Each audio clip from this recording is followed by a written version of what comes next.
Hello there guys and welcome back to my YouTube channel and welcome to another video. I hope you guys are doing well today. So today is Friday. The midweek games ended it yesterday. So it's time to go over with my Premier predictions on game week 5. Game week 5 on that one. So yeah, but before we get started, a couple of things. First of all, today Friday, you're going to see me uploading 3 videos today. 3 videos. This video, of course, is reacting to what happened in midweek and see how many points I've got. The next video, I'm going to be doing the Premier League predictions on game week number 5. Yes, game week number 5. Sorry, game week number 6. Sorry, yeah, because game week 5 happened this week. So game week 5, 6 is happening next this weekend. So yeah, so make sure you don't miss that. And then after that, it's going to be the Chelsea versus West Ham preview. And I tell you guys, you ain't going to see me being confident in that game. The way I see Chelsea played against Southampton and the way I see West Ham played against Tottenham, you ain't going to see me confident in that one. So yeah, that video, it's just going to be depressing and all that stuff. So yeah, but I'll talk more about that in my third video later on today. So yeah, that's the first thing. And the second thing, if you guys haven't already, make sure you hit the subscribe button if you're new. Smash a like if you enjoyed this video and a few other videos as well. And make sure you share this video to everybody so that they can see how many points they've got, and also make sure you hit the bell notification so that you never miss any of my YouTube content. So without further ado, let's start off with what happened on game week 5 in the midweek games. All right, so the first one is Crystal Palace against Brentford in the London derby. Now, of course, I went for Crystal Palace win of 3-1, and you know what, yeah, that could have happened because Crystal Palace, yeah, in both the first half and the second half, didn't take their chances, yeah. But that goal from Zaha in the 56th minute was absolutely stunning, absolutely stunning. As I'm recording this right now, yeah, many clubs such as Arsenal and Chelsea are looking to sign him, but since the deadline day ended yesterday, Zaha is going to stay for Crystal Palace. So simple as that. But yeah, he scored that brilliant goal to make it 1-0, and then Crystal Palace had so many chances as well. Um, to make sure they get the 3 points. But unfortunately, in the 87th minute, the player for Brentford who scored that goal was Wissa in the 87th minute. Wissa scored a late equalizer just like he did against Everton. So yeah, as I usually say in this video, if you don't take your chances, the team will punish you. The opposition will punish you, and that's what Brentford did. So Crystal Palace will be really disappointed not to get the 3 points because they know if they put those chances away, they get that win. And maybe I could have gotten maybe 1 point or 3 points if Crystal Palace did that. But when I saw this happening, I was like, well, I'm going to get 0 points because I see Brentford scoring a goal, and that's exactly what happened. So, yeah, I went for 3-1 Crystal Palace, but unfortunately, it was 1-1. So I got 0 points on that one. But the next one, I'm happy because I got 3 points because I went for a Fulham win of 2-1 against Brighton. And guess what? It actually happened. Well, the first half, there was no goals. Both teams had chances, but they weren't clear-cut chances. They were like, oh my God, how did he miss that? They weren't something like that. So the first half ended at 0-0. But the second half, boy, has it been changed. Boy, has it been changed. In the 48th minute, Alexander Mitrovic scored another goal for Fulham, and that makes him get 5 goals in 5 matches, which is not bad, not bad. But Erling Haaland scored more goals than him, but I'll talk about him in just a few minutes. But yeah, I say to you guys, yeah, that if Erling Haaland continues to play like that and continue to score goals, Fulham will stay up. They would not be like a yo-yo club. They would definitely stay up. And he proved to me, yeah, why, yeah, I was right. Because he scored in the 48th minute. And then A couple of minutes later, like 7 minutes later, Luis Donkey, of all people, scored an own goals. And this is not the first time he done this, you know. I believe he done it like 6 times in his career, scoring own goals. Like that is not Luis Donkey. He's a brilliant, brilliant player for Brighton. But then he conceded, his own goals. So yeah, two nil. But then about 1 minute later, no, sorry, 3 minutes later, there was a VAR check for the penalty on a handball, and it was a penalty. I'm not sure why they took too long to look at it, but it was a penalty, and it was Mike Allister who scored that penalty in the 60th minute. And you thought to yourself, could this game, yeah, be like the exact same game as the game against Brentford, where Fulham were 2-0 up, then Brentford scored 2 goals to make it 2-2, and then Mitrovic scored that late winner? No. Fulham managed to hold on for the next 35 minutes or so, and then it ended at 2-1. So I was happy because I predicted 2-1 Fulham win, and I got the 3 points. So Fulham, well done to them, but for Brighton, unbeaten one has come to an end. So really bad for them. But yeah, I got the 3 points on that one.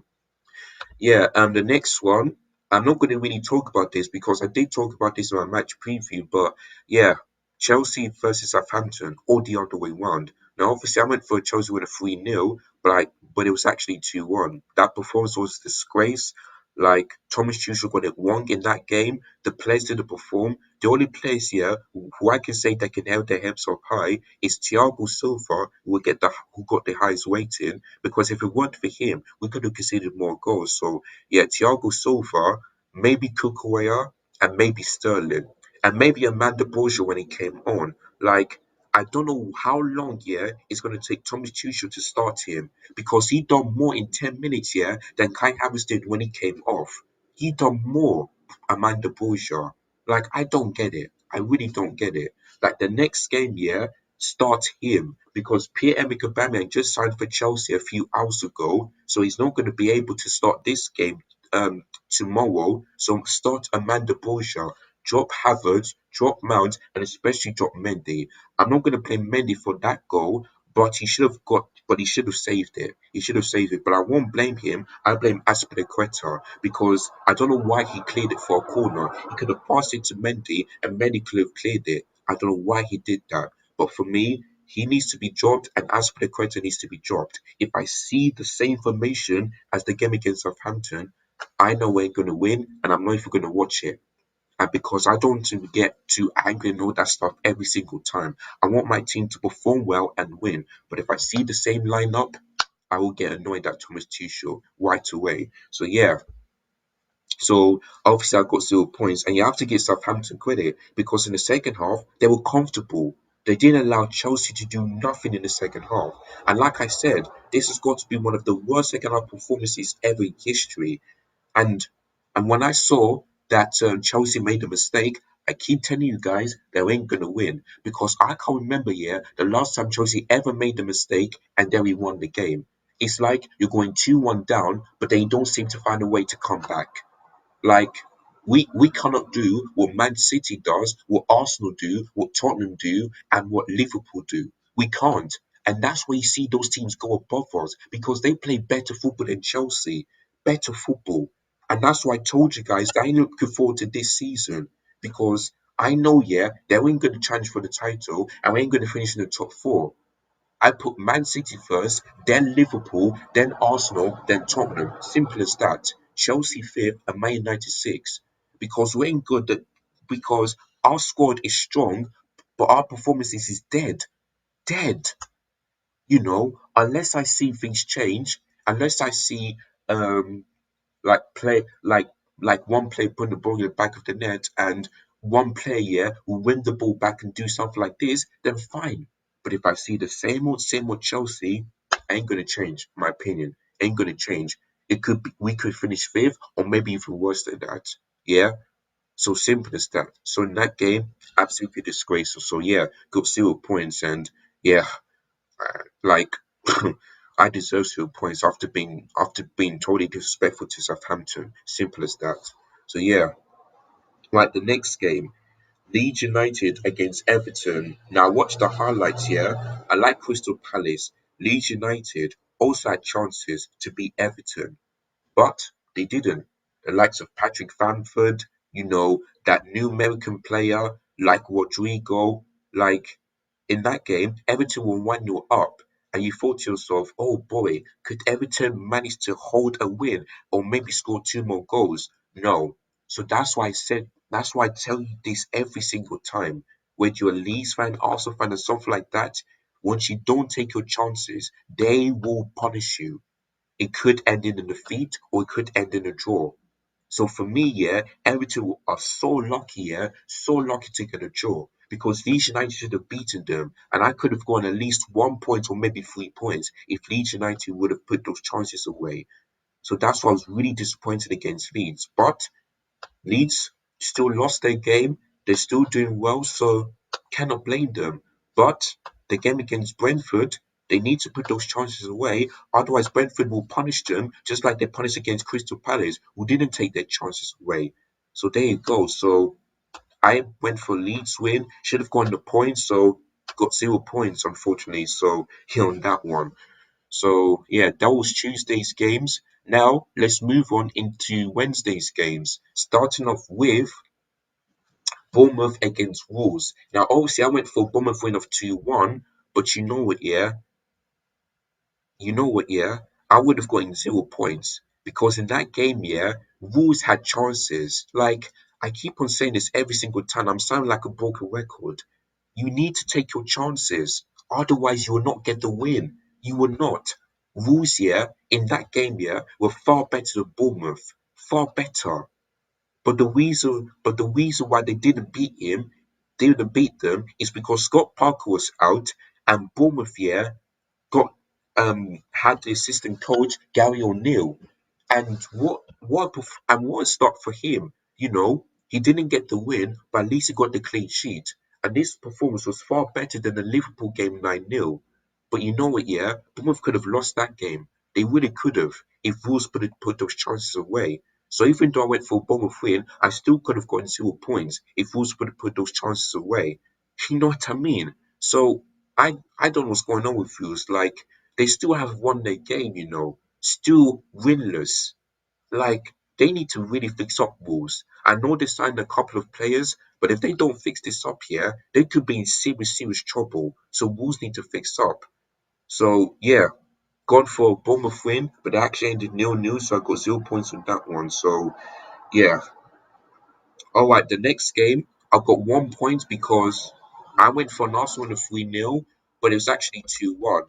And yeah, when Dark Luiz scored, Arsenal were in serious trouble because they had chances in the first half. They should have gone at least maybe 2-0, 3-0 up.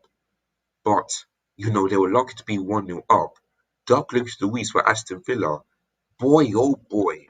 Boy, oh boy. Like, he scored the wet corner yet again. This was the third time this season. Like, Douglas Luiz here should be taking corners every single time because that's the only way here if Aston Villa want to do well this season. You know, no one should be taking corners on the left hand side other than him because I'm telling you, this guy is just simply unbelievable. Douglas Luiz, you know. So Gabriel Jesus scored the first goal in the 30th minute, and then Douglas Luiz scored in the 74th minute. But then, 3 minutes later, as also usually always does, they never give up. They never give up. And it's all thanks to Martinelli, who scored in the 77th minute and also hold on for the next couple of minutes so that they won't concede again. And that's what I told you about Arsenal. They're really good, they're playing really good football, and I told you that they'll do well this season because they never give up. If they're 1-0 down, they'll never give up. If they're 2-1 down, if it's 1-1, they still never give up. That's why I told you guys, Arsenal can make a comeback. The same thing goes for City, Liverpool, and Tottenham, and maybe United too. For Chelsea, nah, not at all. Not at all. That's why I told you guys that I had these teams go above us and into the top four. because they simply play better football, whereas for Chelsea, we're playing boring football. Simple as that. Simple as that. So yeah, I got 1 point. I went for 3-0, and yeah, it could have happened. I could have gone, if Arsenal would have put those chances away, I could have gone maybe still got a 1 point or maybe 3 points if they didn't concede that corner. So yeah, but Arsenal unbeaten in the last 5 games, the best start since 2004. So yeah, well done to them. Well done to them, and they're on top of the league still. So you cannot blame them, really. You cannot blame them. But yeah, the next game, Manchester City against Nottingham Forest. Now I went for Manchester City win a 4-0, but it's actually 6-0, so I've only got 1 point. And Erling Haaland, Erling Haaland, 9 goals so far, and he scored more goals than any other team this season, the likes of Chelsea, Arsenal, Fulham, Liverpool, and all that stuff. I'm telling you, I feel like this guy could break records, because the most goals out of any single player in the Premier League was Salah in the 2017-18 season when he scored 32 goals. If Erling Haaland can continue like this year, I believe he will break that record. I believe so. And I told you guys that this guy is a sensational player. Sensational player. Yeah. Another hat trick at the Etihad once again. That is 9 goals in 5 games already. Like, this guy is unbelievable. The only thing I will say is that if he does suffer an injury, it's really gonna hurt him because wants to really win that golden boot. He wants to, yeah.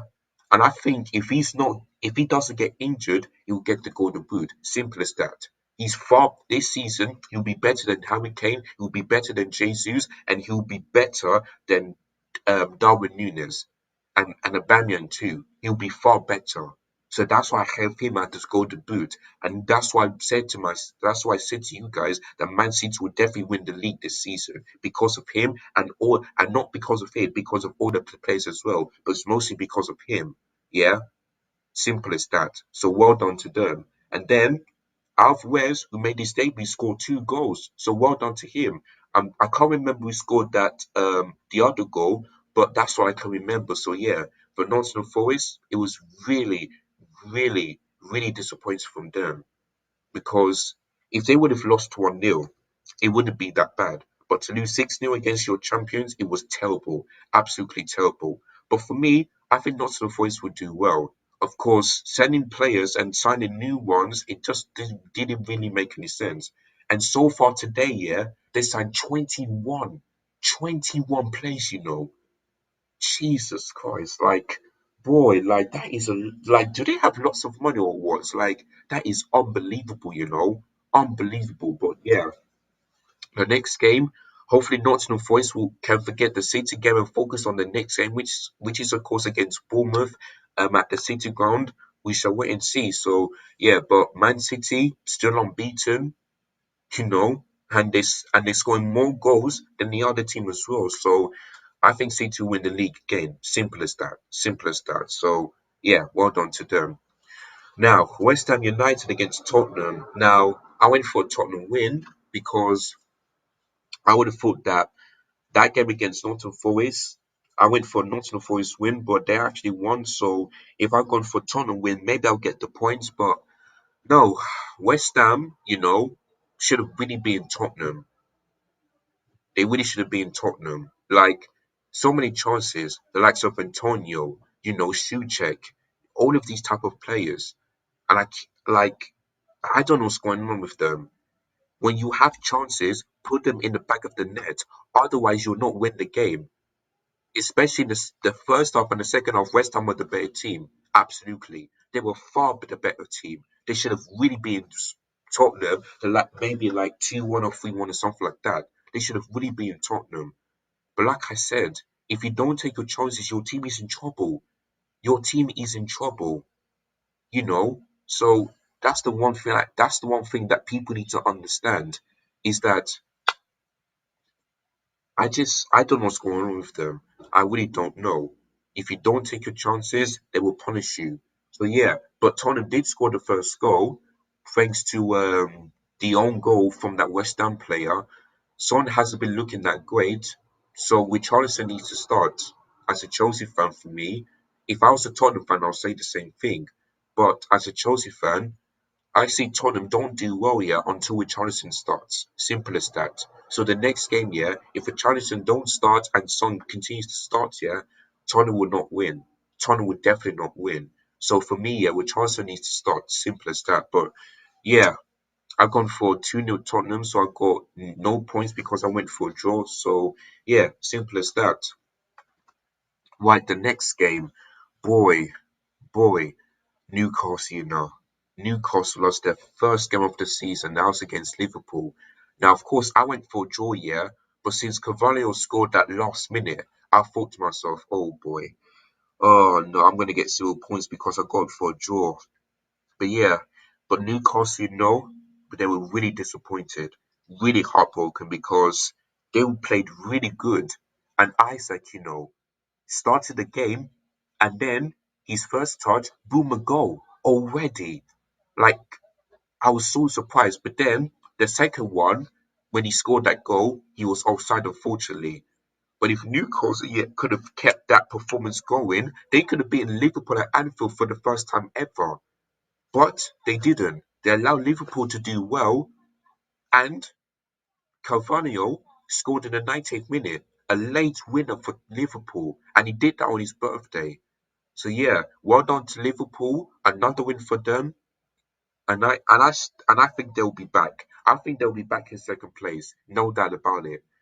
So, but in order for them to do that, they need to keep on performing. They need to keep on performing. So yeah, So that's why I feel bad for Newcastle. But I think for me, they could potentially maybe finish in the top six, or maybe better than that, because the way I see them playing is unbelievable, unbelievable. But in that game against Liverpool on Wednesday, really heartbroken for them. Feel bad for them. But I believe the performance from them was really good. This is what happens when you lose football. You give your all, and that's what Newcastle did. They didn't want to give up, but they did. So unfortunately, bad luck for them. But for Liverpool, well done. And Carvalho is looking like Liverpool's best signing so far. They was crying out for a midfielder, and it looks like they made the right choice for starting Carvalho. So well done to him. Well done to him. So I got no points because I went for a draw on that one, 1-1. And it could have happened if Carvalho didn't score that late winner, if you know what I mean. So yeah, then right, the last game, which happened last night, was Leicester City up against Man United. Now I went for Man United with a 2-1, but I got 1 point because I went for but because I went for 2-1 United, and in that game, nothing really much to talk about other than Jadon Sancho scoring another goal. And I'm telling you, could people be wrong about Jadon Sancho? You know, because last season he wasn't that great, but this season starting to pick up form just a little bit as well. Like, wow, I mean, Jadon Sancho, if he can continue like this year, maybe people will not call him maybe not calling him like like a fraud or something like that. He scored the goal and Bruno Fernandes got the assist, which I thought he's doing really well so far. So that's why I told you guys not to write off Manchester United, because there'll be some games here where some players here could be back to their best. And that's exactly what happened. So 3 wins out of 3 wins in a row, which is good.